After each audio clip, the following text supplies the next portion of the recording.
Ooh.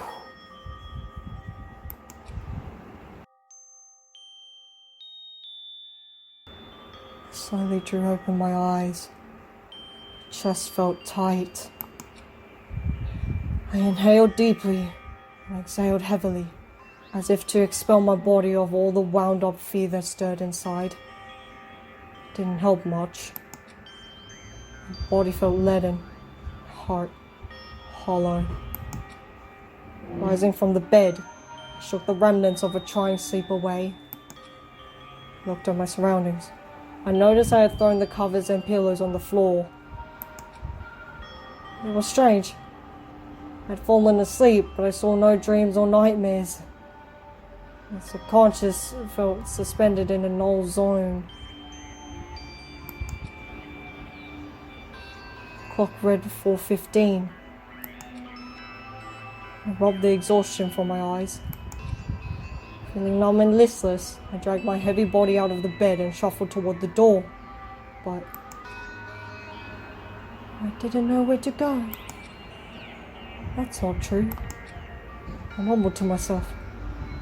There was one place I could think of.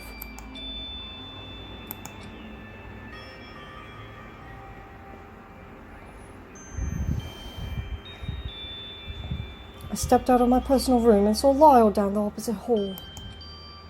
Just scowled and stomped off. I went on my way.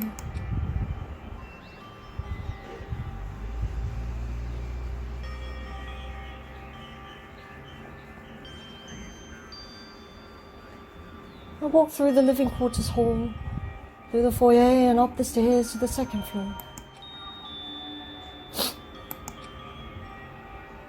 I saw Say standing in front of the spa lounge door, weeping gently. Say, are you okay? Caught off guard, Say wiped her eyes.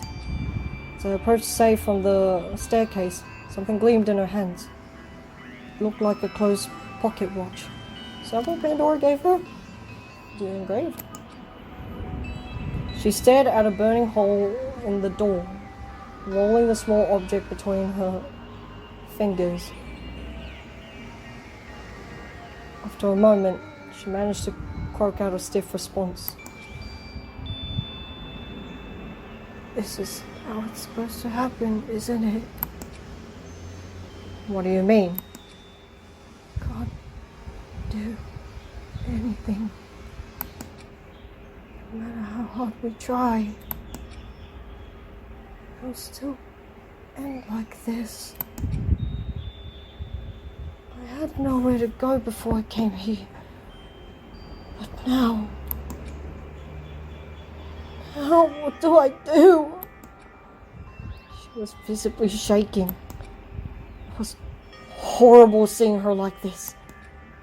Say,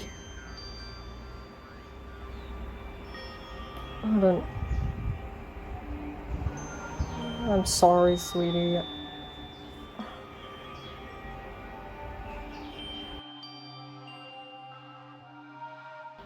I'm sorry, I don't know what I could do to help. I couldn't say for certain what exactly she was going through. I don't know what to do either. So I left Say alone. Her broken sobs fading out as I left. I'm so sorry. You'll be alright. Was I supposed to say that? Passing through the atrium, I spotted Forte gazing at the delicate globe centerpiece. He seemed to be humming to himself, but stopped when I approached. Evening echo. Hello. Did I interrupt you? No. It's a melancholic tune. I would really rather not bother you further with it. It's a bitter, unfortunate situation we found ourselves in, isn't it? Despite the heavy words, his face read differently. His shoulders remained relaxed as he looked up past the globe, the dark, cool sky.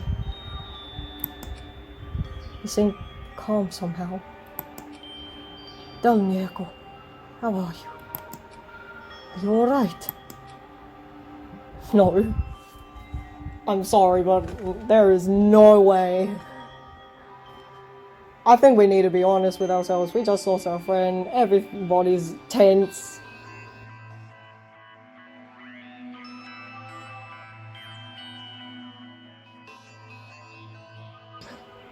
Oh, I'm hurt. Oh yeah, Say's crying. I don't know what to say to her. I can't exactly be like optimistic when everything's clearly...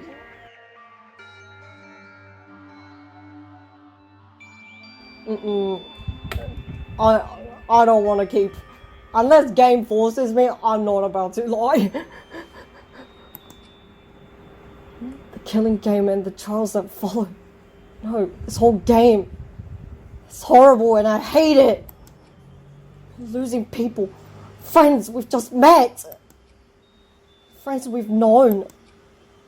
It feels like there's no end in sight. It's perfectly normal to feel devastation as we find ourselves cautiously navigating life or death situations.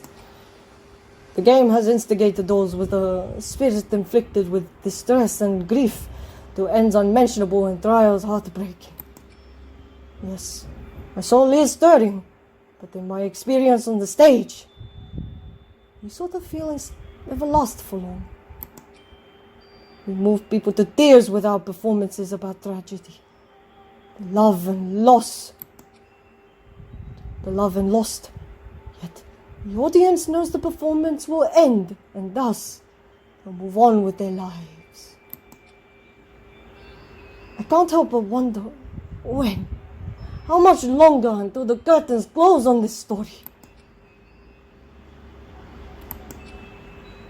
Forgive me for bending your ear with my thoughts. I'll let you be on your way. No, that's okay. It's comforting to know I'm not alone in feeling afraid. Indeed, you're never truly alone.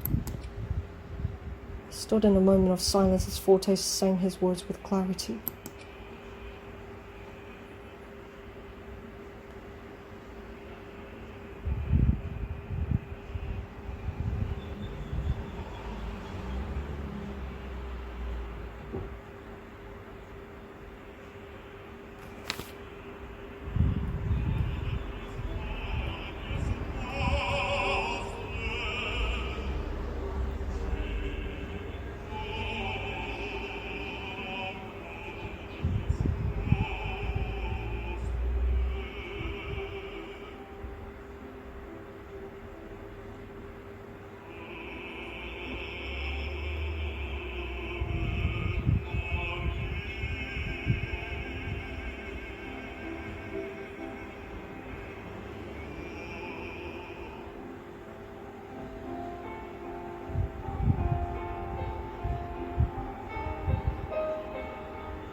I made my way through the atrium and up the stairs, arriving on the 3rd floor.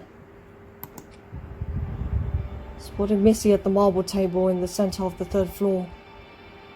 She was contemplating something. Missy?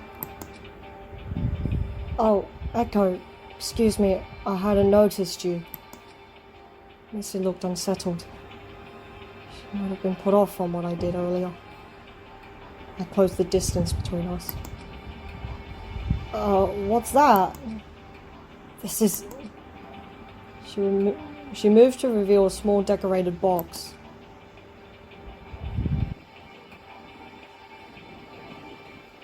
A revolver and a dagger.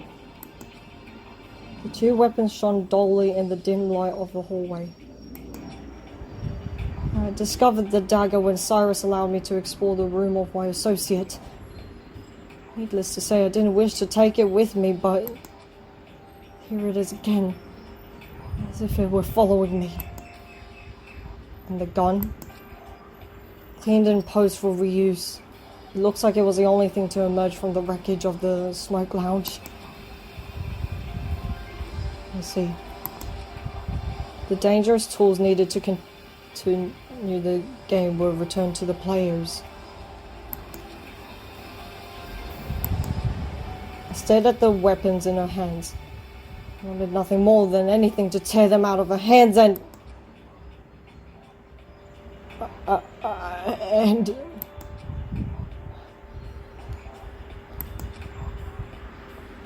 I didn't even know what I would do if I had them. I suppose it's inescapable. Missy snapped me out of my thoughts. Where there is love, grief will be following close behind. Missy seemed to harbor a great concern for whoever this dagger belonged to. Can I ask, who was this person? Missy hesitated. Former love.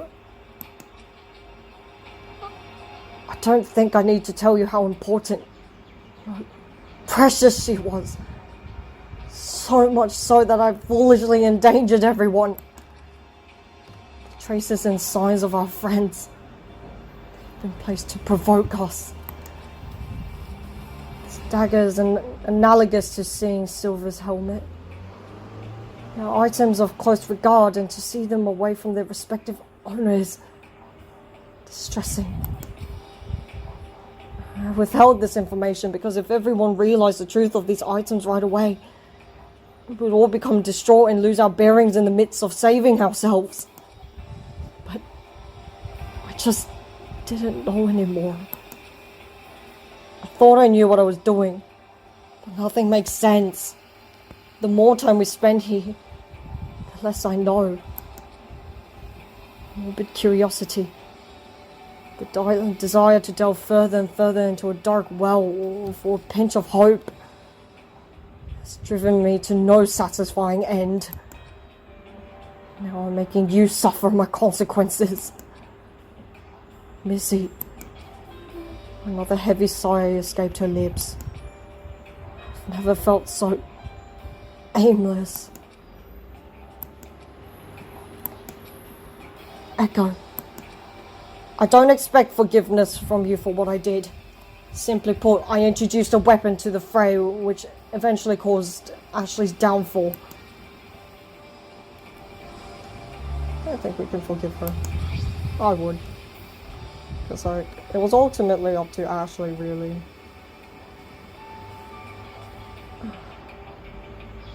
You know, I don't blame Missy in this at all. I understood why she did what she did. Leaving the weapon out was a show of belief that we would do no harm. I understood in theory, but Missy, you don't need to indulge me. Missy looked at me with earnest eyes. It's easy to want to connect those two damning things together to find a reason within the tragedy, but it's merely not healthy. The truth of the bigger picture is this. Ashley meant to care and protect the one she cared about. She truly wanted to remove a threat from our group, having faith that we remaining students wouldn't do harm to each other after the fact. Despite that, regardless the risks she took, we're still here participating in this seemingly endless game. Predicament doesn't appear so black and white, does it? I'm sorry. I can't seem to form my thoughts. Mrs. Composure was fractured. She was... This is not appropriate. Okay, sorry. She was shouldering the insurmountable weight of guilt. I didn't know what to say. I assume you've come up here for the same reason as I. I'm sorry for taking so much of your time. I'll leave you be. And thank you for trusting me during the trial. I regret having put you through all of that. I nodded almost invisibly as Missy made her exit down the stairs. I realized Missy was right. The situation was too complicated to make strict judgment on what was just or unjust. At the end of the day, everyone was in pain. Why should I perpetrate it by being so callous to them? I sighed. Arriving where my subconscious had urged me, I stood still. I stood in the casino, feeling phantom traces of what happened just hours ago exasperate my bones. What time is it? Oh, yeah, it was like 4:15, wasn't it? I guess it's the afternoon? No.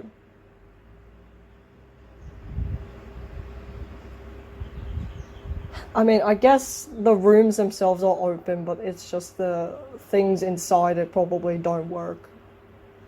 If it's, like, 4 in the morning, I don't think we established what time it is. Yeah, because when we were in the atrium, it was dark. But then again, that lighting situation's weird. Makes for a good CG, though. But still. My mind wishfully wandered back to a time before this terrible game. A peaceful time before the despair. Oh no, Applejack! It's just the other night. Ashley and I were talking about nothing in particular, but we knew our time together would come to an end. Oh, what? The autumn season was coming to a close. Just a few more months for our new phase in life to rise from the horizon. We were relishing the bright warm sun of the present before it set into a peerless night. Sitting in comfortable familiar silence, we enjoyed each other's company.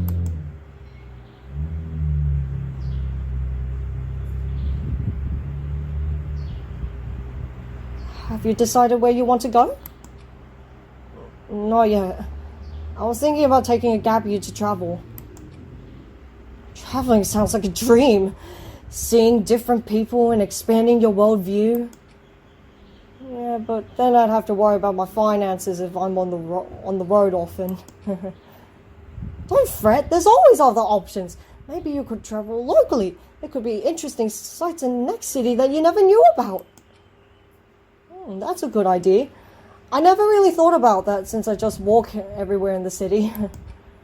What about you? Any interesting prospects? Well, Papa wants me to help out on the ranch a little more.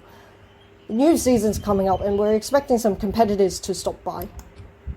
Oh yeah, the races. You get pretty busy during those weeks, right? It's hectic, but it's fun. And I don't mind helping. In fact, I was still unsure about what I was going to do after school anyway, so this gives me more time to think. And some more time with Hyperion. I'm sure he would miss you if you left. Of course, I would miss him too. He laughed lightly. I don't think you have to worry too much. If anything, you have a future at the ranch with your father. It's a good fallback, just in case anything were to happen, right? Yeah, a good fallback. A pondering silence drifted. I think you should travel, though. It would be wonderful to hear all about your journey. Nothing is really keeping you down, no? Not really, but the idea is a little daunting. Learning new languages to get around. Not to mention finding the money to do so. It's a little risky. We're probably not going to have many chances to see each other. There's always a million reasons not to do something. Yeah. Besides, if you ever get tired of traveling, I'll always be here.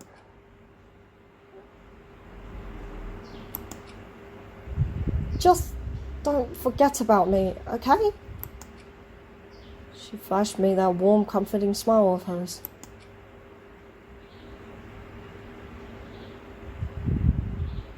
Don't forget.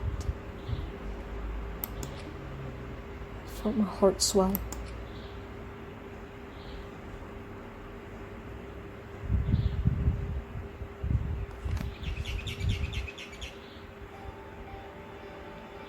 Returned to the first floor after some time. Passing through the foyer, I saw Missy and Forte having dinner in the dining hall.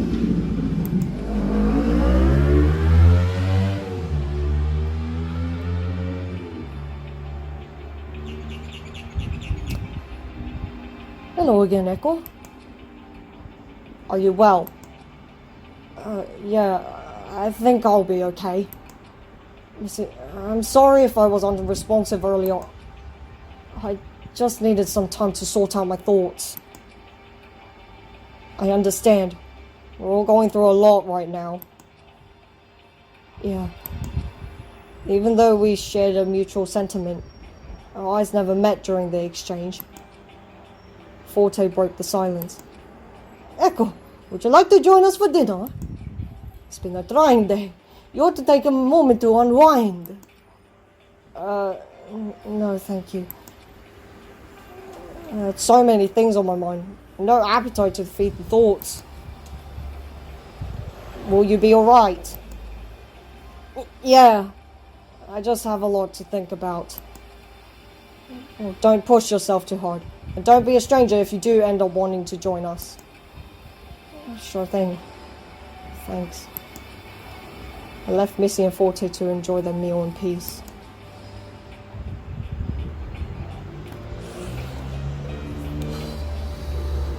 I wandered to the middle of the main foyer and paused. Something was bothering me. One concern I had involved someone I hadn't seen all evening. Lyle.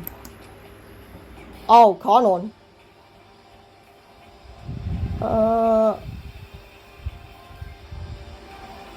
I think we should visit her. I figured since I didn't run into her at the atrium or anywhere along the way, Kanon must be in a room. I went down to the living quarters hall and knocked on the door engraved with her school symbol. Kanon, are you there? I just wanted to apologize. There was no response. I knocked once more for good measure. Silence again.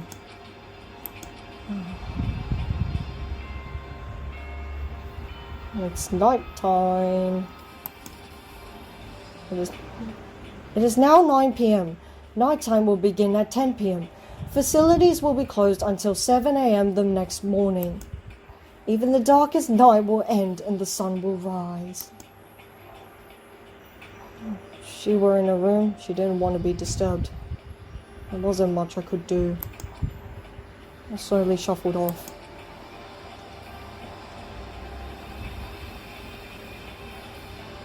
Oh. I couldn't help but feel guilty for denying Connell's help, despite her tried sincerity. I wonder if I can get the photo pieces back from Missy. The nighttime had come before I knew it. I would have to ask about Missy about the torn photograph tomorrow. Considering how quickly these murders have been happening since day 3, I returned to my personal room and sat on the bedside. I felt sick and shattered. I just passed the first half of this so-called game and lost 4 of 10 students in our group. With 3 more days on the horizon, I feared for what would become of our already sparse community. I settled into bed and closed my heavy eyes. My thoughts were entangled in question after haunting question. Words, sights, and memories blurred together. No question in the horizon. I let go.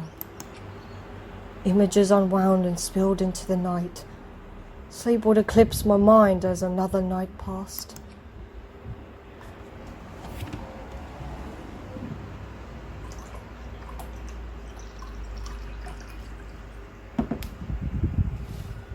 Dignity, diligence.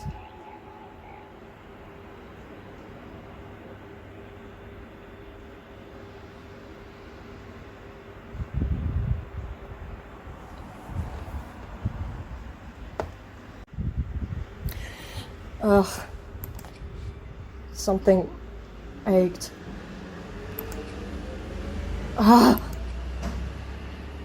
stomach turned over. Okay. Slipped out of bed and went to the sink, splashing away another fitful night's sleep from my eyes with the crisp water. Alert from the chill, I got properly dressed. It was disturbing how quickly I acclimated to the morning routine. 7 a.m. I was awake an entire half hour before the preset alarm went off. Grumbling from the habitual awakening, I sulked out of my personal room to grab a bite from the dining hall.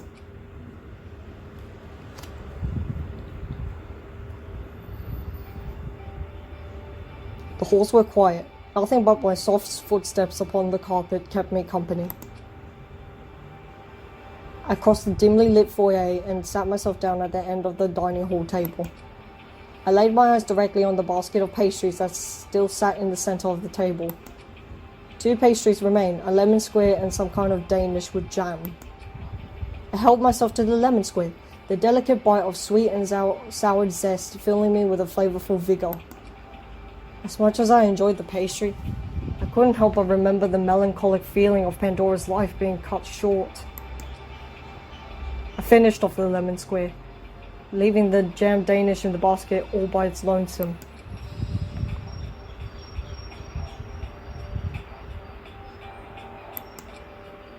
I placed the snack in a folded napkin and stuck it in my pocket. Maybe I can give it to Kanon. It's not much, but I really didn't know what I was going to do with it. Give it as a peace offering? I don't know if she would accept it as a peace offering per se, but it would be a shame to waste it. I tried to recall whether or not Kanon think you're doing.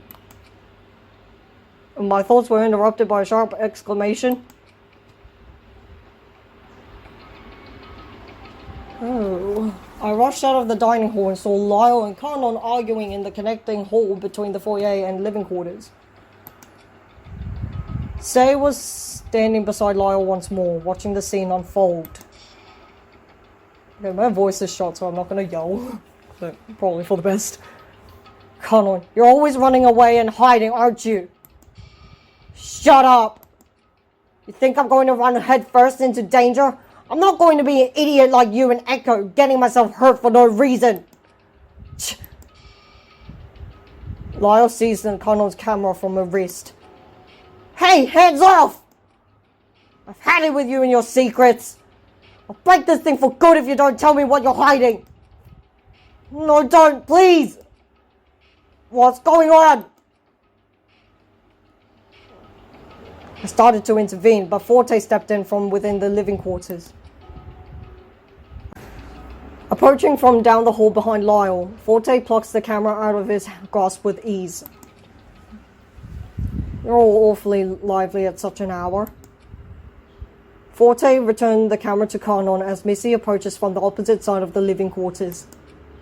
Lyle and Kanon step back a few paces from each other, the space now singularly occupied by their glares. Kanon wraps the strap around her wrist and grabs the camera tightly. Good morning, everyone. Yes, good morning to you all, although I would hardly call shouting and threatening others a productive way to start the day. What's the commotion this time? Morning. I'm not entirely sure. I woke up early, so I went to the dining hall to help myself to breakfast when I heard Lyle and Kanon arguing about something. Why were you so up early anyway, Lyle? I haven't been able to sleep well, if you really must know. Lyle trailed off, but his gaze was tense. Sorry, I didn't mean to. Scoffs. Anyway, I was awake because I was restless. But Kanon here was sneaking around my room, looking for dirt, no doubt. It's a damn lie. Is that so? Explain this! Lyle produces a photograph of what looks to be a checker pattern.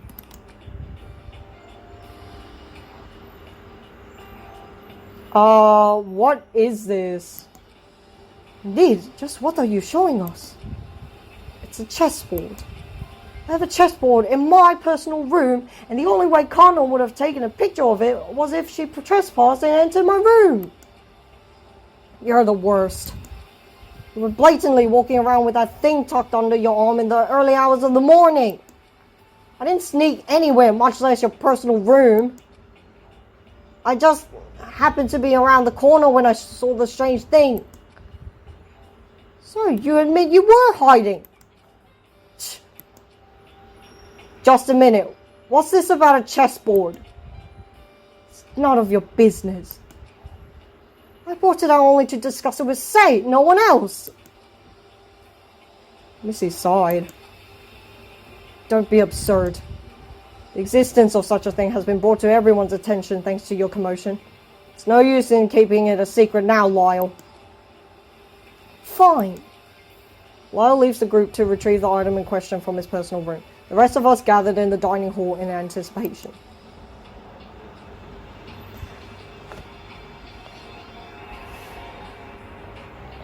After a moment, Lyle returns, presenting a lacquered wooden chessboard.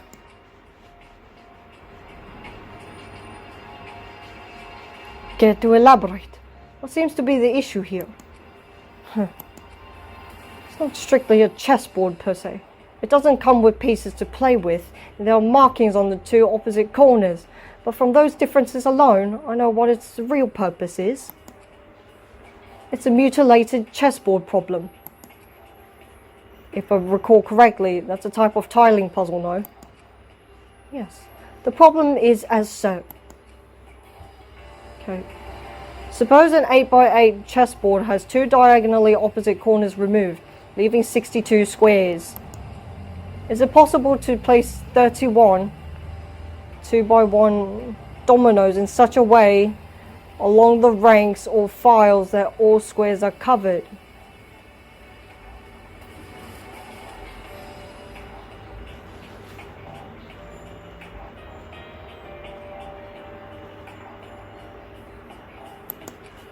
From the numbers alone, you'd think it mathematically possible. After all, 31 is easily half of 62.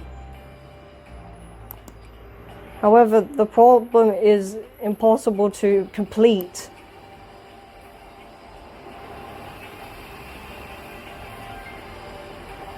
By removing the two diagonally opposite corners, we're taking out two either black or white squares.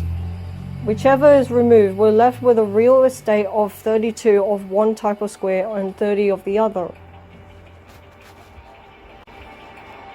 32.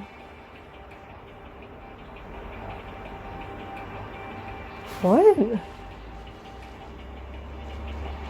Oh, okay. Yep. This is an issue since the dominoes will always cover one black and one white. If the remaining squares are uneven like that, we'll be left with one domino and two uncovered squares. Okay. At the end of the day, puzzles like this are pointless. They're not problems. They're hoaxes meant to frustrate.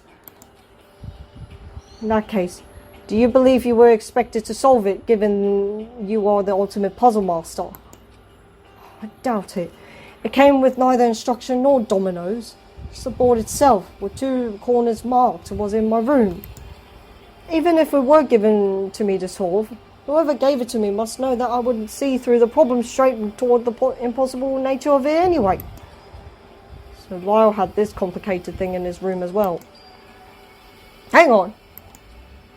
This moment felt oddly familiar, hearing someone having a strange thing in their room. I wondered if it was simply a coincidence or... Hey, Forte, can I ask you something? What is it? When I was shocked on the first date, you took me to your personal room to keep an eye on me. I remember you had sheet music. What was it of? Oh, that. The sheets were actually select parts of the libretto for an opera I have some disdain for. Oh? Indeed. The story of a man that, despite his success, makes a deal with dark spirits to get what he truly wants. I don't care much for the moral of it. I see. His choice of words were rather nonplussed, but his brow furrowed deeply at the mention of the opera. Could these things be indicative of something more? In their respective rooms, Lyle had a frustrating puzzle, and Forte had sheet music that turned out to be for a story he doesn't quite like. Interesting. I wonder then if the revolver in my room was presented in a similar fashion. To test myself with a precarious game within a game itself. What could that mean? Don't you think it has something to do with your talent as well? Perhaps, but conversely, there's a discrepancy among the items. Ashley's room item has nothing to do with her talent. Yeah, Ashley received her friend Silver's helmet. In a way, it could be read as a gift at the first thought, but given the history, it might have just been a plain jab at the fight that occurred between them. And I can surmise what sort of room gift Connell was given the camera. I haven't made any effort to hide it. But yes, I have some rather mixed feelings about this. Not elaborating any further, Connell scowls as she stares at the device. Say, did you also happen to awaken in your room with a strange item? Okay, so... wait. What else? Pandora had something from her sister, and then also the note, although we can't really prove she was the original person who had it.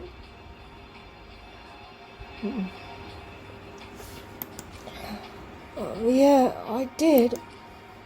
Would you mind sharing it with us? I wonder if it's also something talent related.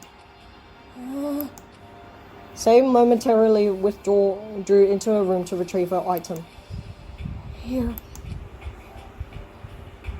Oh, she produced a yellow skull and bone statuette. What? What on earth? Is that real? Couldn't be real. The shape is much too stylized to resemble anything realistic. I guess you're right.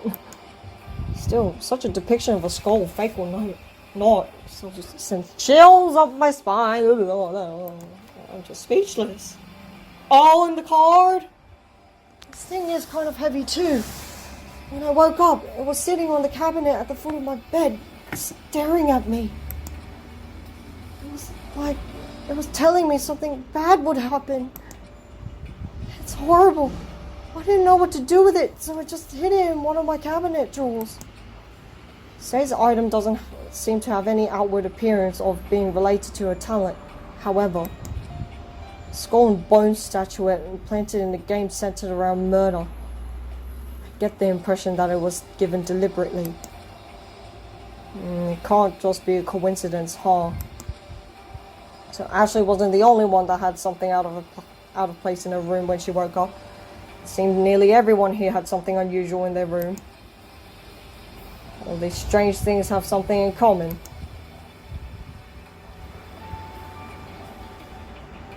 Associated with friends? Disturbing. Yeah, I think it's disturbing. I think all these room gifts, it's like they're all meant to unsettle you in some way. Interesting. It was quite disturbing to receive a revolver of all things, before the events of the killing game being revealed to us, no less. You see, what about the item you had last night? You said it was analogous to Silver's helmet. Correct. It has a painted past. The owner was to kill herself with it for betraying her family's wishes. The loathsome request! So instead of following her family's blindsided desire, she took the dagger and nothing else as she fled from home. Missy withdrew the dagger from her possession and turned it over in her hands carefully. She had a forlorn look in her eyes as she stared at it. Wait, there's no way I'm letting Missy allow another weapon to fall in the wrong hands! Lyle sped in to take the dagger from Missy, but Forte held him back with a firm grip. Why are you stopping me? I'm trying to prevent more destruction! Missy's weapons are going to do more harm than good! You can say with confidence you won't let the weapons fall into the wrong hands as well. Whoever fights monsters should see to it that they do not become a monster in the process.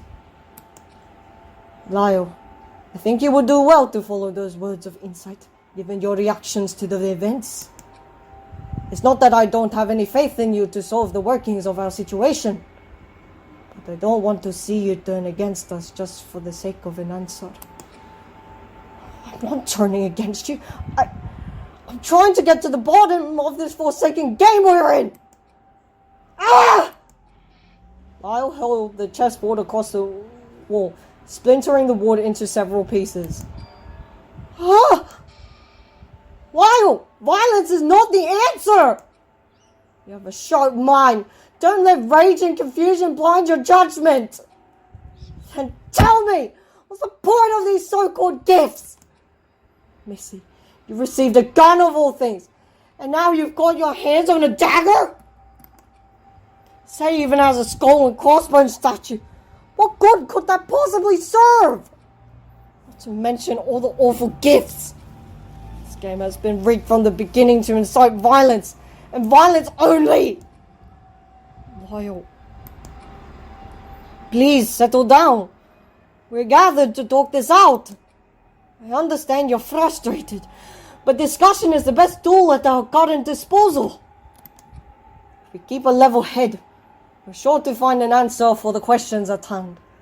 We have so many brilliant minds here. Why not do what we can? Lyle huffed.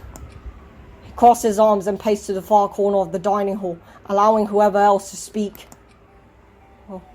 All I can speculate is perhaps signs of distrust were to be planted among us from the start, since the gifts may have stirred feelings of resentment. If that's the case, what do you think Art's gift was? Maybe it was because of that thing. He was the one to act first. It could be possible he walked into the mansion with pre-existing bleak feelings that were only exacerbated further by the situation we found ourselves in. One could surmise that is a plausible route for his motivation. The room fell silent for a moment. Missy and Lyle were deep in thought, while Say and Canon were their usual quiet selves. Lyle, on the other hand, just allowed the conversation to move at its own pace. Missy continued.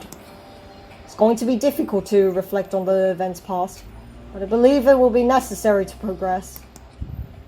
I believe we ought to ask. Killing. What was the root of each occurrence? Art did it out of protection, didn't he? As I understood it, it was done more out of fear. Ashley was afraid too. She was afraid for Echo's safety. Both of them must have thought getting rid of the potential mastermind behind our situation would stop the game completely.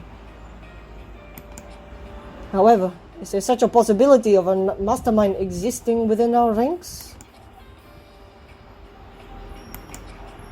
I'm dead to comment on such a thing. Regardless, I do not like this. Splintering the unity of the group with hypotheticals won't get us very far. Yeah, besides, who would be so cool to want to insert themselves into a game that could put themselves in harm's way? The idea is disturbingly masochistic. I suppose an amount of faith is required amongst us so we don't shatter what already limited and delicate trust has been built. We've gotten this far, haven't we? The plausible mastermind would have been Cyrus, but he was ultimately just a pawn in the overall scheme. So much for his immunity. Another pause. Missy looked over to Lyle, who continued to sulk. Lyle, have you had a moment to collect yourself? He lets out an elongated sigh. Sure. Then please, your wit and assistance will be paramount to solving our predicament. I haven't doubted your skill for a second. However, I would ask that you cooperate. Missy extends her hand in compromise. Lyle hesitates, but eventually shakes in agreement. Make no mistake, I'm still suspicious of everyone here, Missy especially. Don't think I'll forgive you for the hoops we had to go through to figure out what happened to Cyrus. I don't expect you to accept any of my excuses, so long as we're understood to have the same goal, to escape our predicament. Whatever. Let's just get on with figuring out this damn killing game. If we think about it, the working goal we're supposedly meant to be committing such horrendous acts for is to earn something called the ultimate prize. This prize is meant to be received at the end of 7 days of captivity. In that case, couldn't we just wait until the 7th day? Wasn't there group execution? Was pursuing the so-called prize even on anyone's mind this whole time? Consider this. What could possibly be so desirable, yet completely unspecified, that we are provoked to fight to the death? We ought to solely focus on pursuing escape and resisting any pressure to act on killing. That's the only answer I can foresee. But as we've seen, Zero has deployed a number of things throughout the day to apply stress. Regarding the forced motive question, just the act of choosing whether or not to discuss it already has its suspicious implications, doesn't it? And it didn't happen in Cyrus's case since the killing occurred early in the afternoon. But if we didn't do anything like we did on the 2nd day, something would have been employed later in the day to ensure we would act. Case in point, the disturbing music. Then indeed, waiting out wasn't going to be an option to begin with. But Art didn't even hear the music. As far as we could tell, nothing made any sense. Missy furrowed her brow. It's difficult to make concrete statements about our situation. The variety of strange things happening don't seem to have any rhyme or reason. So, what can we even do? Bing bong. 9 a.m. Before anyone could respond, a ringing filled the halls. So, day 5. Another wondrous day within the walls. Today's forced motive question is... Do you believe in strength in numbers? That's a real head-scratcher. Not really. It seems pretty obvious, right? Unless we have any lone wolves out there. The announcement ended as quickly as it came. That one's kind of vague. It's not vague, it's nothing. Why wouldn't there be strength in numbers? Carnon broke her silence with a snide remark. It was strange coming from her, considering how much she avoided us. I'm inclined to agree that the answer seems pretty straightforward.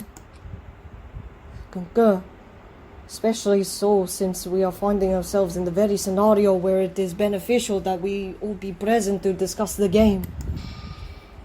Okay, so we all agree that it was completely pointless. Back to what we were talking about. What do you think the purpose of the Ultimate Prize and the Preservation Project are as a whole? Missy, you said you wanted to involve yourself with this group. Can't you make heads or tails of this? I've been trying to make sense of it since we arrived. All I can say is perhaps we found ourselves in an elaborate trap. I heard Lyle mutter that's obvious under his breath.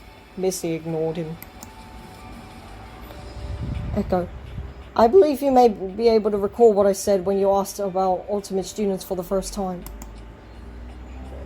Yeah, it was interesting what you said. It is what it is. Oh, never mind. What those individual groups or institutions want to do with the students is beyond me. I've not heard many stories of success or failure from anyone who's had the luxury of being accepted. Anyway, don't take much stock in the title is all I'm saying. What do those institutions do with the students? I mean, of course your talents would be highly coveted, but wouldn't the world be seeing constant new developments in, like, biological discoveries and technology? Excellent observation. Why haven't we seen those developments indeed? It's clear that, as Ultimate Students, we're at the crux of this game's existence. How do you mean? Who or what singularly determined the fact that we had ultimate talents? Or the preservation project? He was... Never mind. And Echo, you didn't seem to have any knowledge of ultimate talents, students, or the preservation project at all prior to your experience thus far. That's true. So, I ask, how did you become a participant here? We all had to willingly sign up to be brought here. I'm curious whether Echo's presence is a discrepancy we can bet upon. It seems glaringly peculiar given the circumstance. That much is clear. In that case, I believe we've been uniquely blessed with the peculiarity of Echo's presence that we could shed light on our situation. Missy thought hard. I need more information. I have an idea of where to potentially fetch the knowledge I seek. Say? You know what? Reason for all this. Why it's so hard to figure it out? It's all meant to be beyond our comprehension and capabilities, isn't it? Why not just go along with the game instead of fighting it? What? What are you saying? Suddenly, a rumbling shook through the dining hall. It sounded like it was coming from the foyer. We darted out of the hall to investigate. Oh. No way.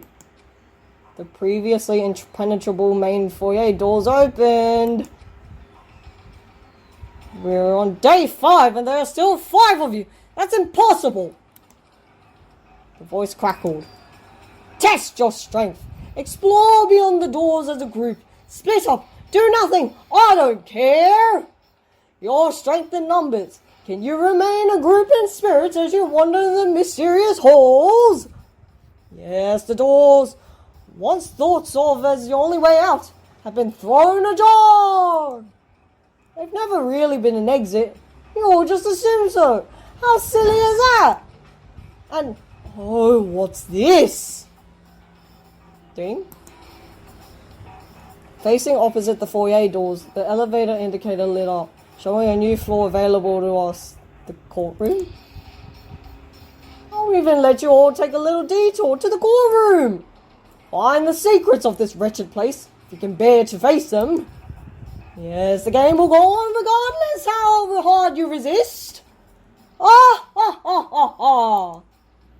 Everyone was astonished. We were all fixated on the gaping dark hole that lay beyond the previously dangerous door. Zero is challenging us to uncover the secrets of our captivity. So be it. I'll be infiltrating Cyrus's room. He had knowledge of mine and Ashley's connections. It is likely he has access to much more information. What? But the door that mysteriously kept us in has opened up. There could be information further in the building too. Lyle pulls out the secret note he's been holding onto since discovering it on the second day. This note has to mean something. It's clear that Zero represents one of the symbols and has shown himself in the courtroom. So the same has to be said about Eve's symbol. Whoever is operating the announcements, Eve or Zero, have to be somewhere beyond the doors. It would be too obvious for Zero to be hiding in the courtroom. What if it's simply an artificial intelligence behind the two personalities? Then what? Searching for something intangible and scripted to run the game won't relieve the overall secrets beyond the walls. Cyrus knew things about the project as a whole. That kind of information can't be denied at a time like this. Oh, Missy, please! Arguing again isn't going to solve anything. Agreed. I hate to suggest it, but perhaps this opportunity is the false motive question presenting itself in a testable way. That's what I was thinking.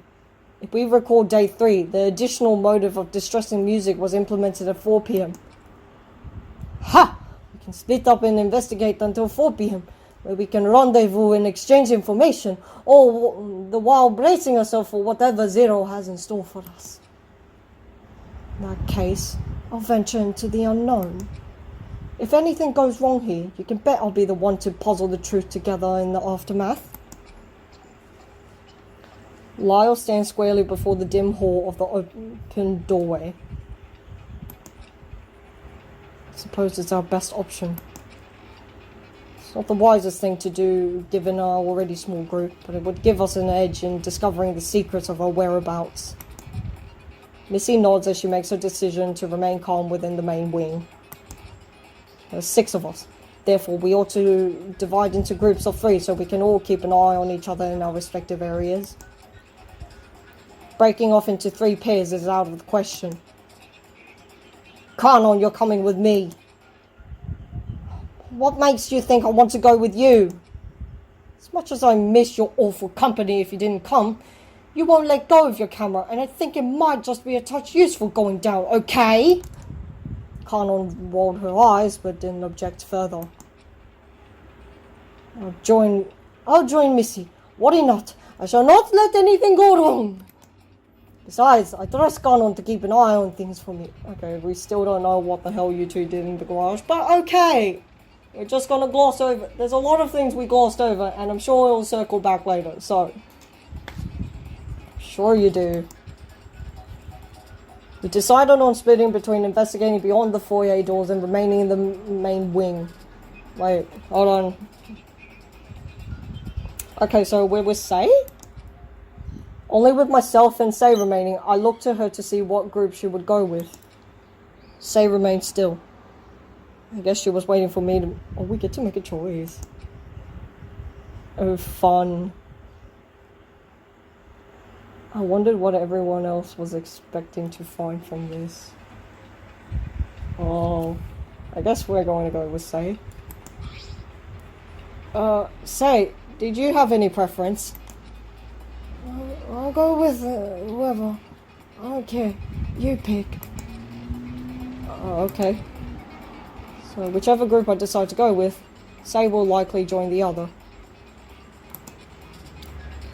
I see. Okay. Oh. I think I'm going to save.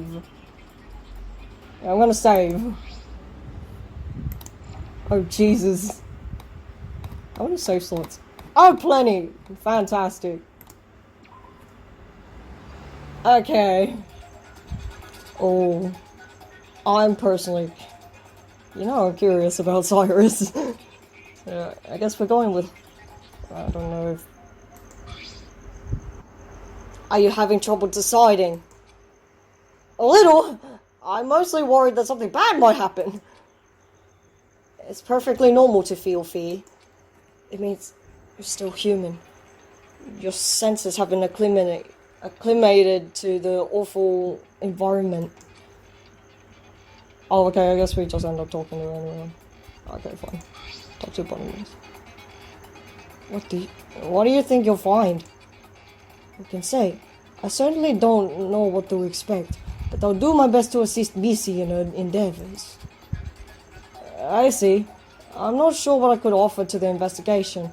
Half of a memorable experience in the overall scheme? Don't fret if you can't lend a hand. Keep in mind simply the impact we have on other people. We're important to each other.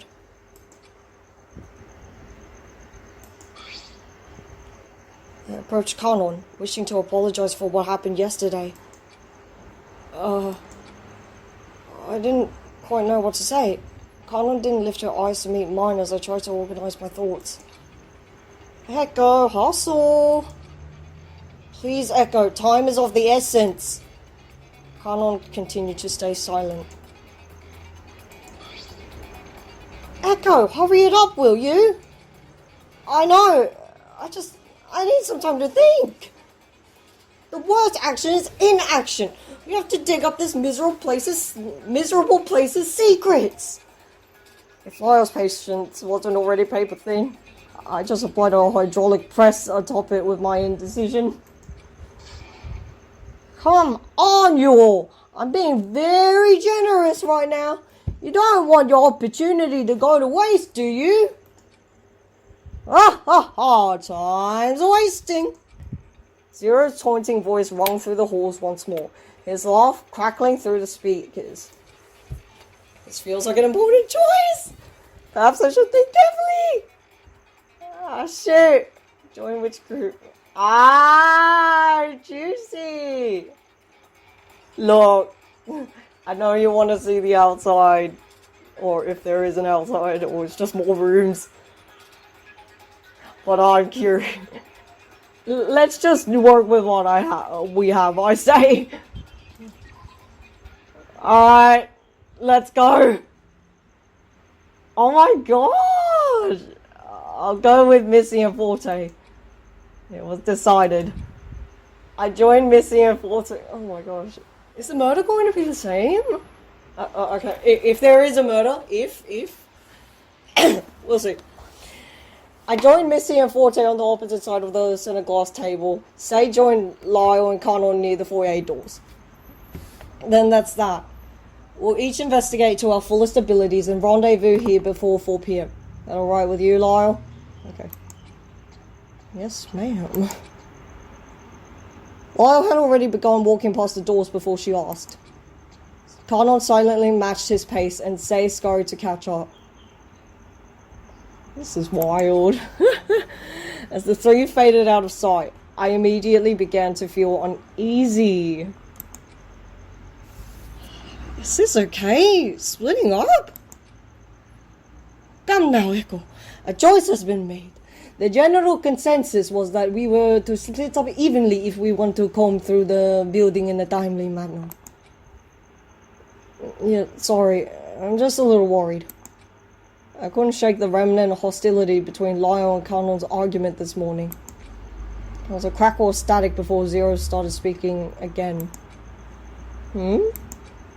So, you decided to split up, huh?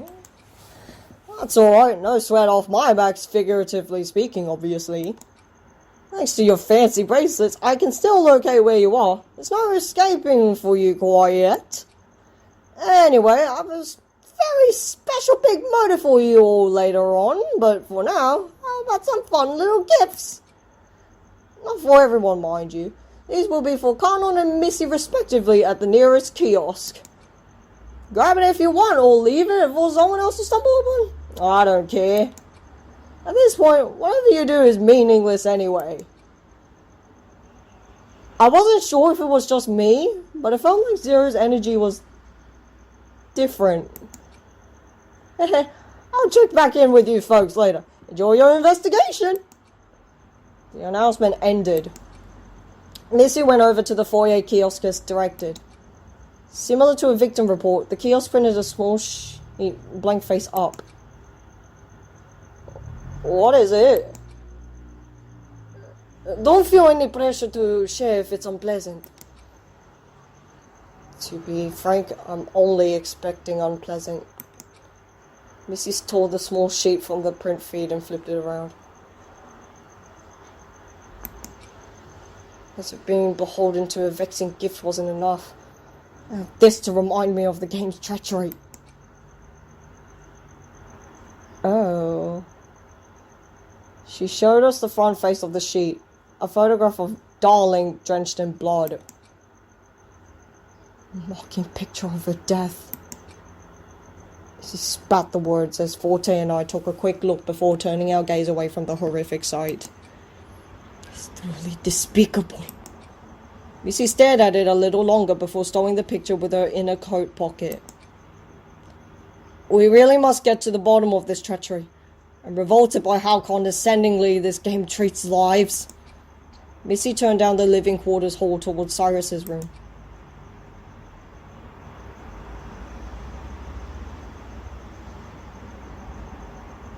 It didn't occur to me until we arrived at his door that we don't have a way in, do we? Oh yeah, the bracelets. What do you mean? Isn't the door locked? Desperate times call for desperate measures, don't you think? Oh. Missy withdrew Darling's dagger and swiftly struck the doorknob off. Oh. I don't exactly have Cyrus's ID bracelet now, do I? I guess not. Missy inspected the borehole previously occupied by a doorknob and inserted the dagger, pulling the latch away from the jamb until the door clicked open. And there we are. Do you think this would be against the rules? It wasn't explicitly stated. However, if it were, I'll deal with the fallout in the courtroom. Missy was persistent. She opened the door and marched straight in. Terribly sorry for the intrusion. Forte stepped in and then trailed along behind him. Ew. Okay. Mountain? Oh god. This music sounds familiar, I can't remember. Cyrus's room had little defining features in it. Similar to mine, Forte's and Ashley's in design. The only setting apart from it was the set of manila file folders on a bedside table. It was only a hunch, but it seems I was right in presuming Cyrus had information about us. Missy fanned the folders across the bed and began her search. Grab a folder and see if you can find anything interesting about our situation. Forte helped himself to a folder and glanced at the first few pages before seating himself in a spare chair. Are we looking for anything specific? Anything at all, honestly. The more we know, the better. I picked up a folder at the bottom of the pile, sat cross-legged on the floor, and opened the file. Ooh, spooky. And that logo again. I found floor plans for the building.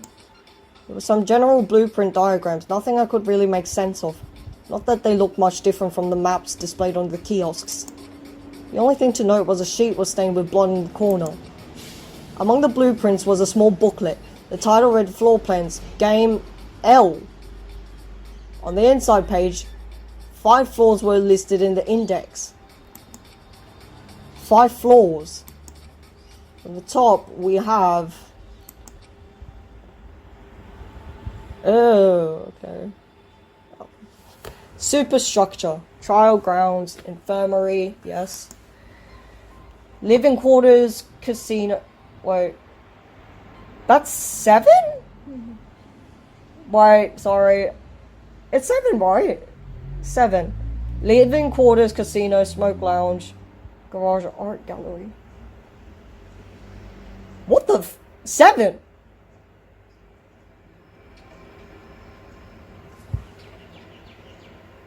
That's 4-7? What the fuck? 8. Spa lounge, climbing center, just... What the hell is going backwards? 9. Living quarters, dining hall, study, theater. What the hell? Why is it all...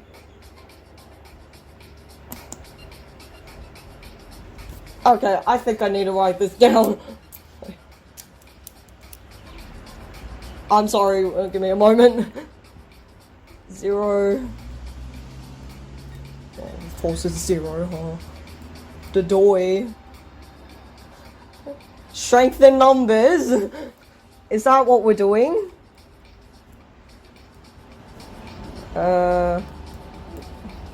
C... What's 8? Oh, yeah, that's a C1.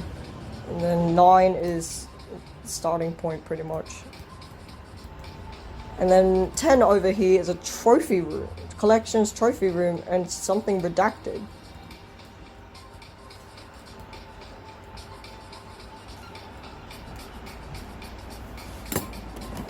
Ooh, juicy.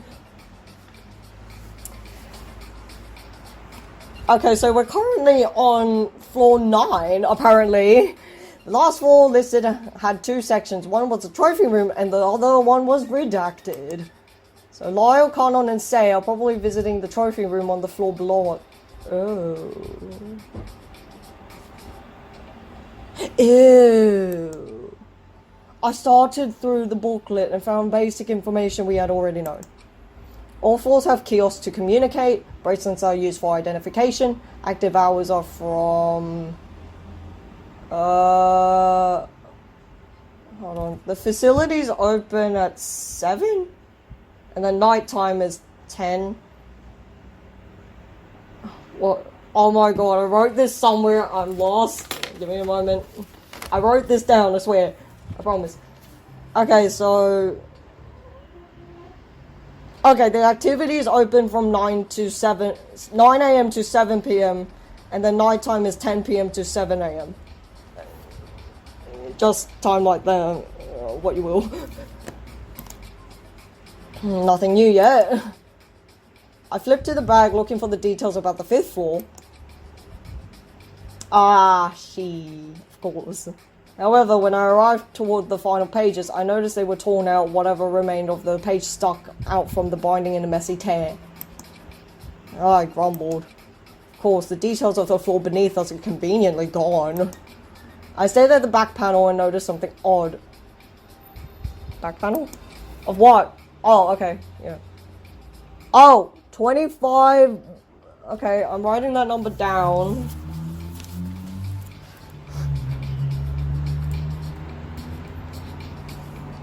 Yeah, and like all those speckles. Presumably blood. Who knows? There seemed to be an imprint of writing pressed in the back panel. It was barely visible, but in the right light, I could just make it out. 25110. Maybe Cyrus himself wrote the numbers on the last page with a certain amount of pressure, resulting in an almost invisible imprint. These numbers might have been important, seeing as the pages before were torn out.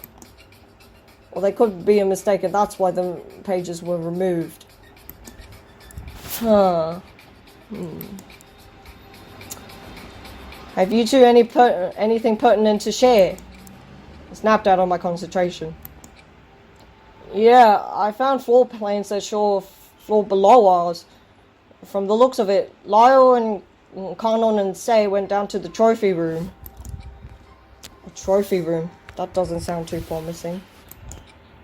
There seems to be another room, but it was crossed out, so I can't figure out what else is down there. Also, take a look at this. There's some numbers just barely visible here. I showed Missy the impression of numbers on the back panel. What do you suppose these 6 digits could mean? A code, perhaps? I don't recall encountering any sort of code-locked door in our immediate facility. And it's likely the code is meant to be used in an area where the 3 of them went. Right, that said, let's finish our investigation before we visit them.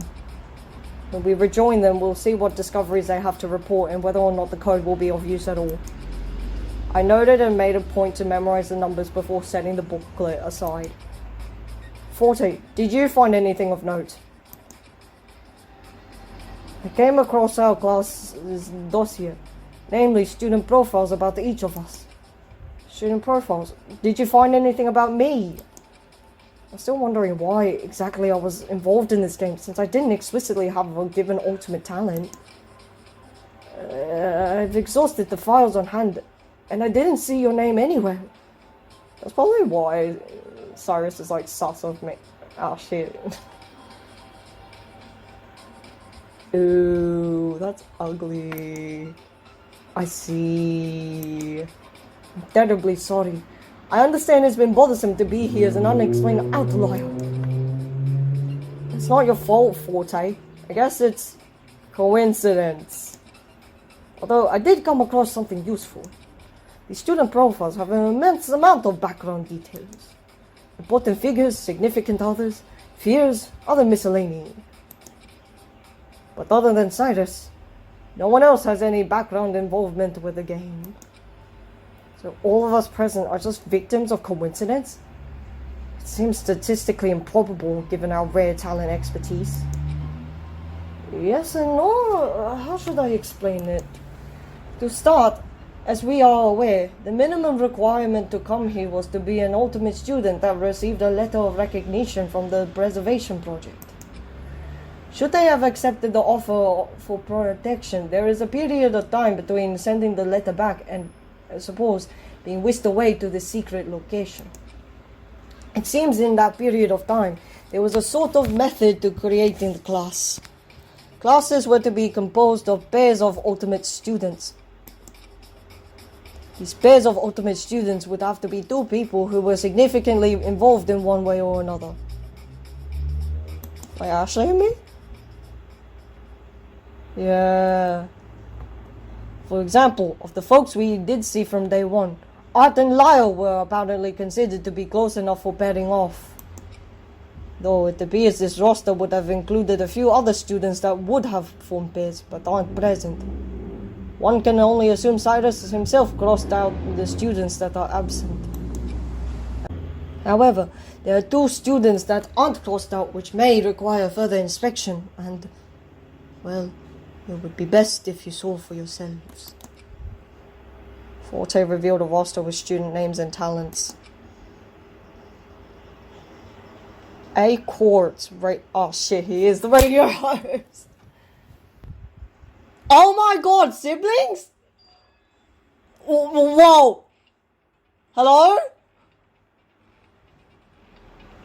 Hello?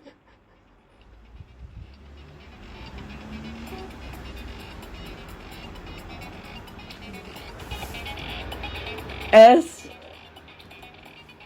Oh. Okay, you know what? Don't overthink it, right? Ah, dang it. I thought it was too obvious that this Zero lookalike he was the radio host, but... yeah.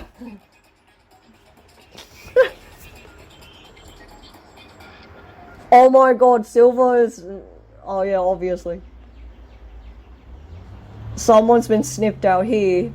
Oh, this is juicy! Oh my gosh, let's get into it. I'm sorry. There were 15 profiles shown on the roster. Okay, we're finally getting into the other 6. Let's go. One next to Cyrus was clipped out, and 5 were crossed out with dark ink, bringing the total of student profiles visible to us to 11. I really want to read past the writing, but okay, sorry, I won't waste any more time. However, I wasn't on the roster, so it should have brought the number down to 9 since I was excluded.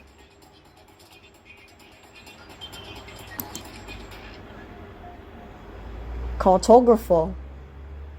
Maps? Peculiar. As you noted, there are 2 extra students we have yet to encounter. Yes, they are listed as being in association with Sei and Pandora from the looks of it. Doesn't that mean they're also ultimate students?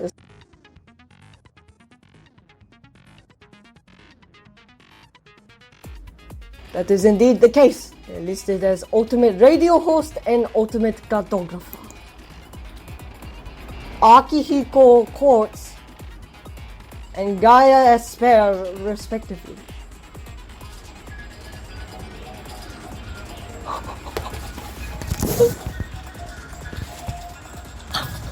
I'm sorry. Okay. Gaia Esper.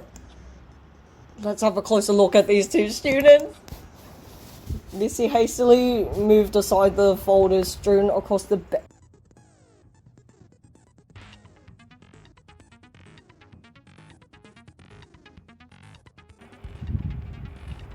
Oh my god, they're not going there. No. I don't, sorry, I want to think.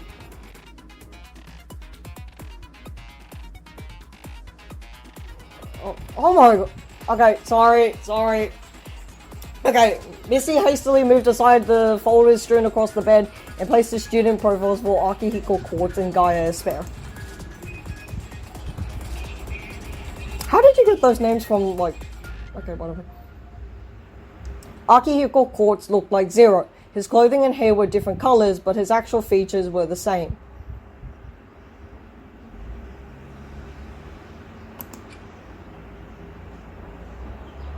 And Gaia Esper looked awfully similar to Pandora.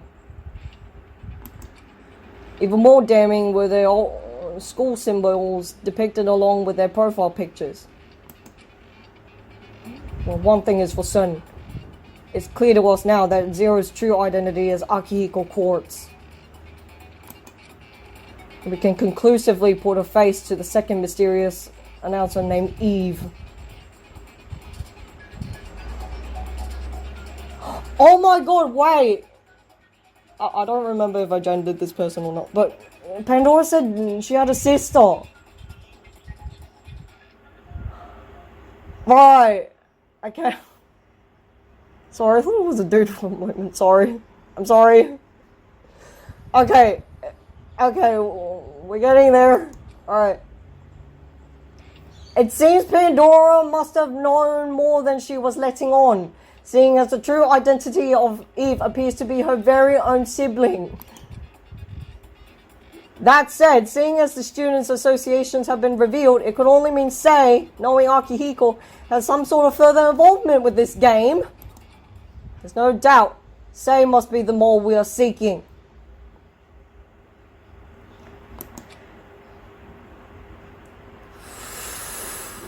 My head was spinning. Were we being fooled from the start? Two people on the inside were connected to the two entities administering this game? Shouldn't we confront Sei now that we know she might be up to something? Doing so could prove dangerous. I would like to watch her movements to see what she's thinking. And as far as she's aware, she doesn't know we're on to her. It's difficult to determine what's going on in her mind. She speaks so little. And I think we should check out Pandora's room. She might have something hidden in there since she's a part of this. Excellent idea. I'd still like to go over the rest of my files if you don't mind. I'll go with you, Echo. Wait, who said what? Okay, so Missy's staying behind. My bad. Missy's staying behind. I'll go with you, Echo. I'm curious to know what Art's notable gift was, if you would like to make a detour. Do we have time to do all this? What time is it? I nodded and approached the exit. Oh, just a minute. Oh no, I'm gonna suffer the consequences. Missy gave the dagger to Forte. You can use the dagger to knock the doorknob off like I did earlier. On second thought, I don't know if I want to leave you alone like this. I'll be fine. I still have the gun on my person. I don't want to resort to firing it, but seeing as our situation is becoming more contentious, it may not be my choice. I felt a shiver go up my spine. Missy was taking this situation much more seriously, with a chilling, unfeeling demeanor. Understood. We'll make haste in our investigation and return promptly. Oh, Jesus.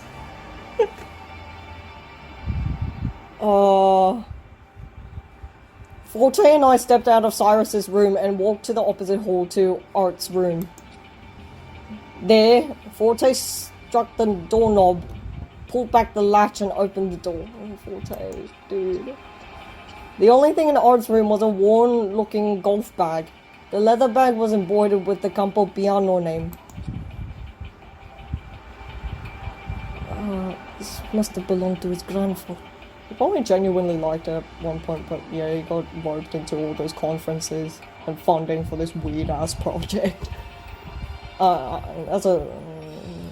don't find it funny, I'm just laughing out of nerves. Art must have been reminded of his pastime golfing with him. It must have been distressing to see this upon waking, to say the least. Forte let out a heavy sigh. It's unfortunate, but it explains his reaction to Pandora's question. I don't know where she might be involved. Do you think she goaded him on? That would be quite masochistic, wouldn't it? And to what benefit? After all, she fell by his hand. That's true. Forte paused. Do you believe the flap of a butterfly's wings would cause such a hurricane? A little thing like a butterfly creating a disaster sounds improbable. It's a theory. Minute occurrences within similar initial starting conditions can lead to drastically different outcomes. The situation could very well be one of those drastic outcomes. Are you speculating Pandora set this entire scenario off by purposefully inciting the first murder? Who can say that was her intention? Besides, her interactions were never of ill will, were they? She was kind to everyone. So who's to say perhaps the flap of this butterfly's wings caused the storm that would eventually give way to the shining rainbow that will grace our skies? That's a pretty optimistic outlook. Looking forward to the eventual repose from this nightmare is all we have, isn't it? Eventual repose. I could only hope something like that would free us from the trappings of this storm. No. Why should we wait for something minuscule and out of control like the winds to dictate our fate? I'm keen on taking such matters into my own hands if need be. I'm not sure I would know where to begin with such an endeavor. Well, it's neither here nor there at the moment. Shall we move on to Pandora's room? Yeah, let's check it out.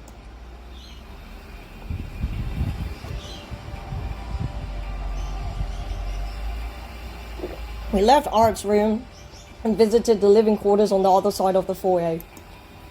Entering Pandora's room in the same fashion once again, Forte and I came upon yet another nondescript personal room. Only this time, there was nothing to be found in her room. Did Pandora not receive some kind of room gift? She gave it to Say, didn't she? Perhaps because she was involved, there was no need. But Say has one. A creepy one at that.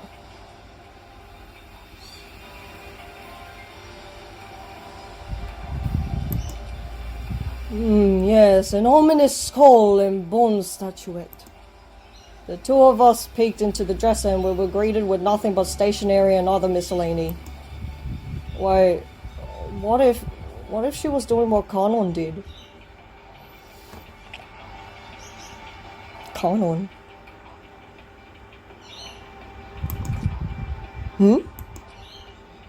Kanon said she received that instant camera, right?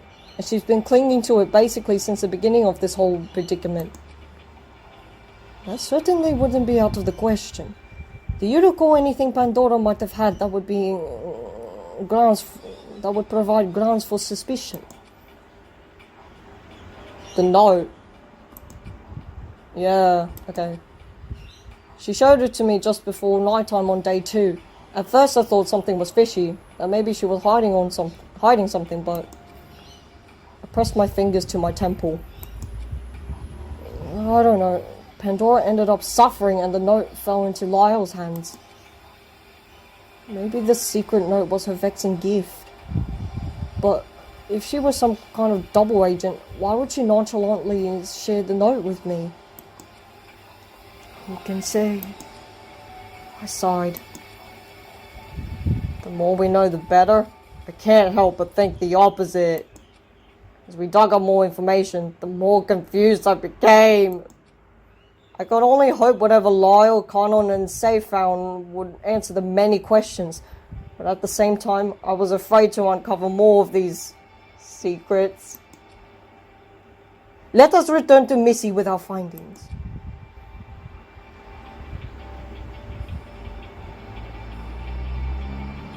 Returning to Cyrus's room once more, Forte and I found Missy in deep concentration. You better be. Oh, welcome back. Did you two find anything interesting? Art had his late grandfather's golf clubs in his room and Pandora had nothing. Nothing.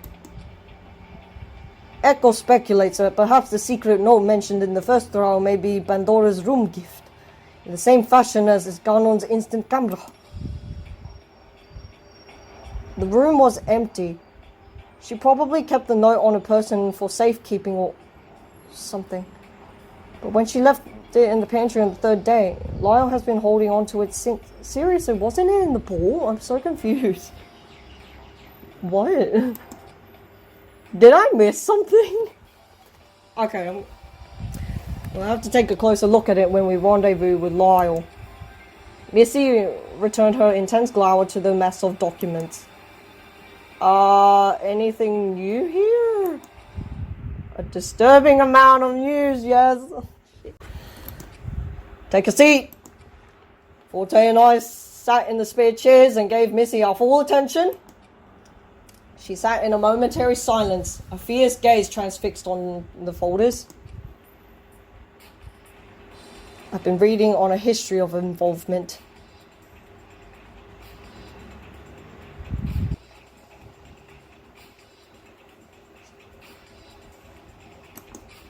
The involvement of ultimate students in killing games just like this one.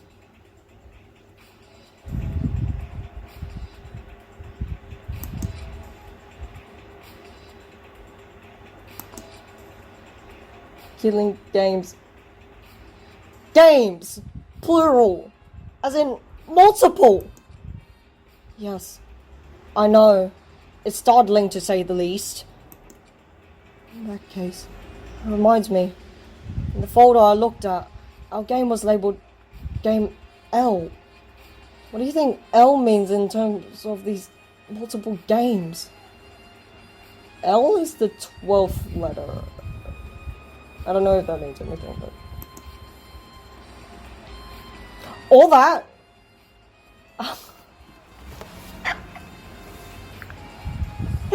I believe in that context. L is the Roman numeral for 50.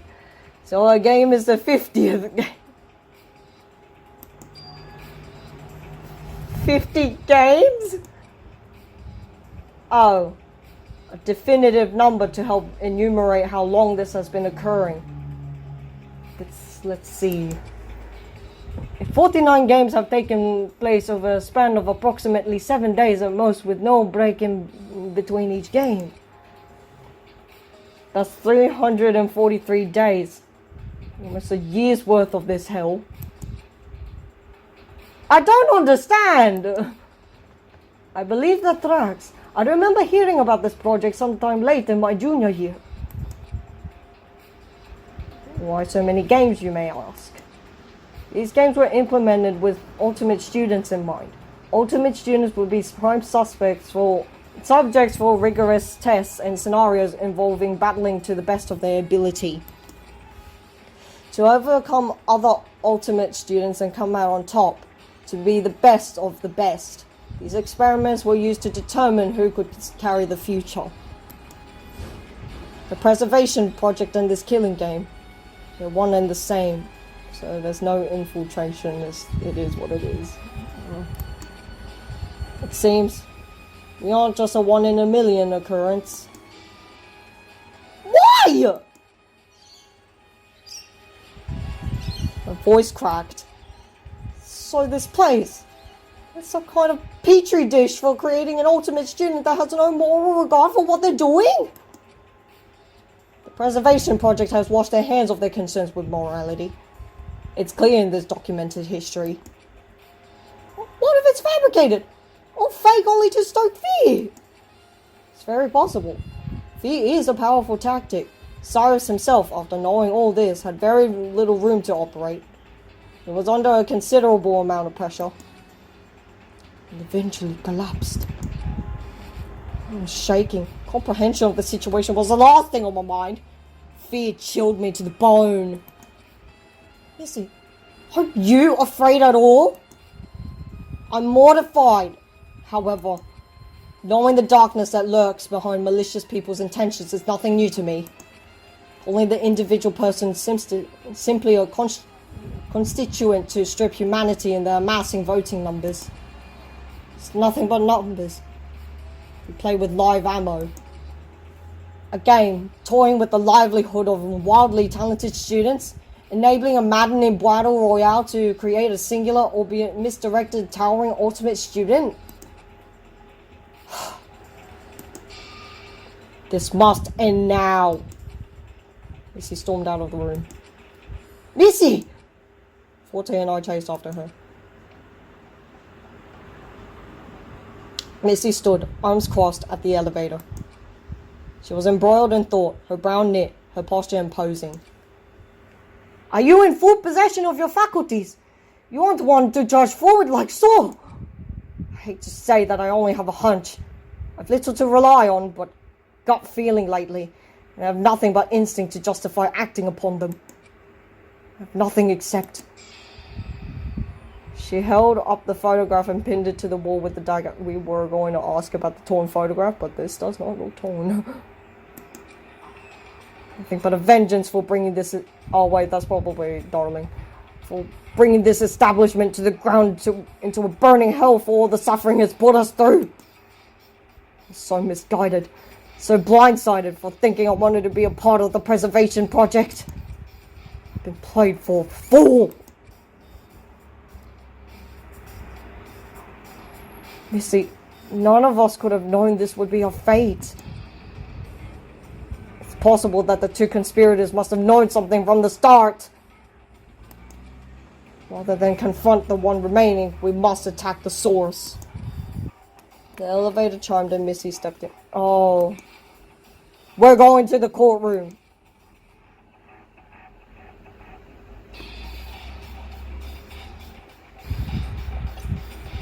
Only the monotonous elevator hum filled our ears as we traveled to the courtroom floor. We entered the dark circular room once more, this time without explicit orders to determine a culprit. It was quiet. The windows were pitch black. Zero was nowhere to be found. Missy swept in, looking for any indication of the announcer's holographic representation. Forte and I filtered into the empty room aimlessly. Can't see a thing through these windows. It should be early afternoon about now, shouldn't it? Yeah, okay, something to miss. We're catching on, are we? Perhaps there are shutters covering the windows. If I recall correctly, they close after a trial. Forte ran his hands across the wall, feeling the creases that lined the foundation. Seams running in miscellaneous ranks and files. Ugh! Forte tried prying one of the side doors open, to no avail. He knocked on the wall, resulting in an echo bouncing beyond the barrier. There's empty space beyond this wall. It probably only opens when a student is being executed. You think Zero's operator is hiding where executions take place? I gulped. It was not a sight I wanted to think about. I guess it would have been too easy to visit the courtroom after Zero encouraged us to investigate this area. Missy stepped out from the elevator again. The infirmary has nothing of note either. Missy circled the courtroom stands once more before settling at her indicated place. She leaned back and crossed her arms. A tense expression painted her face. Even if we found Zero, how are you going to get any information out of him? He must have known we broke into Cyrus's room, so he might even be more cautious. If I can get him to start talking, we're over halfway there. It's about running a conversation long to allow us an opening, whether it be a contradiction or unknown fact. The more he talks, the faster his options will diminish. That said, we've entered the most damning areas with little to show for. I feel as though we've hit a dead end. It's possible Lyle, Ganon, and Say have better luck on finding information in their search. We can only hope they turn up with something of note.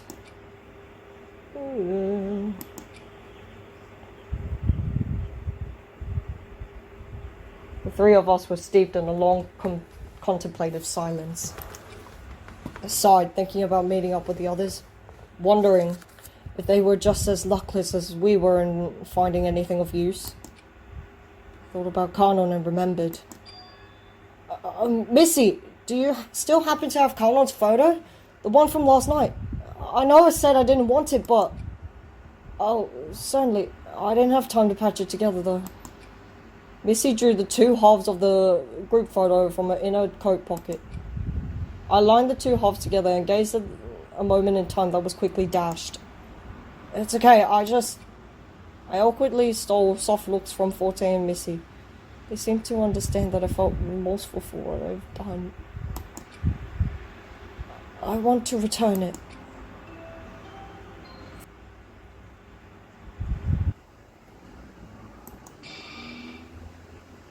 Hey. A body has been discovered in the trophy room. No. Oh dear. Quickly. God. We rush back into the elevator, hurriedly clicking the button for the foyer. The foyer all like chimed. It's probably someone we don't know, right? I don't... The door slid open after what felt like an eternity, and we were greeted with another bloody sight. Oh!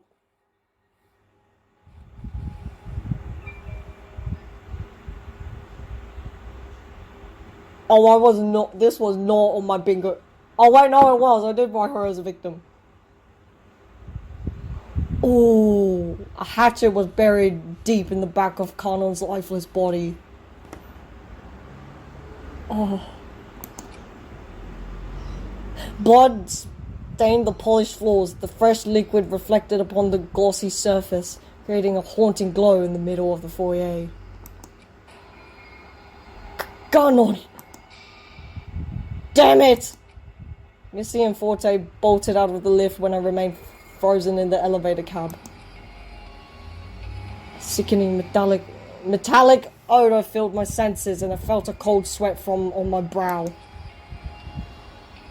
Missy and Forte were huddled in concern over Kanon's body. There was clearly no use. She was gone. But the body discovery announcement, it said it was in the trophy room. It was say, what? Did that mean the announcement wrongful lie? Hold up. Was Say really behind all this? Above Missy and Forte's clamoring, I heard a strange sound. Dread possessed me. Missy, Forte! Oh!